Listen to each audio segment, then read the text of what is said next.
Несколько лет назад в систему здравоохранения республики был внедрен эксперимент. Больницы и поликлиники были отданы районам. Опыт оказался неудачным. Например, в центральной больнице Иравского района главный врач назначил себе 7 заместителей. И это решение согласовал только с главой района. Подобного происходить не должно, и контроль обязан быть в руках профильного министерства. Об этом заявил глава Северной Осетии Таймураз Мамсуров на январской встрече с руководителями муниципалитетов. В исполнении поручений главы руководитель профильного ведомства провел сегодня рабочую встречу. По словам министра здравоохранения Владимира Селиванова, старая система работы районных больниц уже не рентабельна. Теперь сельские медучреждения преобразуют в поликлиники. Они будут подчиняться одной централизованной больнице в каждом районе Северной Осетии.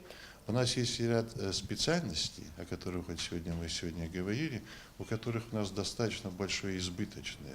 Но в то же время сегодня республика нуждается в участковых врачах. Поэтому такая программа у нас тоже есть. Никто не останется без работы. Но без оптимизации штата, без оптимизации коечного фонда, поверьте мне, это будет половинчатое решение. Но процесс инвентаризации решался и решается следующим образом. У нас перечень есть, который представились муниципалитетом, то оборудование, ценное оборудование, которое сейчас, в том числе автотранспортных средств, мы его будем принимать, как только будет решение в республиканскую собственность. Но основной вопрос, конечно, это медицинское оборудование.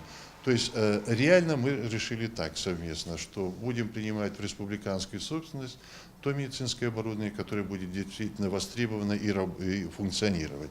И также так и санитарный транспорт. По словам чиновника, новые правила необходимы, потому как в республике переизбыток одних медицинских специальностей и недостаток других. После того, как произойдет официальная передача медицинских учреждений с муниципального уровня, будет возможность перераспределения койко-мест. При необходимости их будут добавлять, а где-то сокращать. Залина Губурова, Валерий Гадзиев, Осетия ТВ.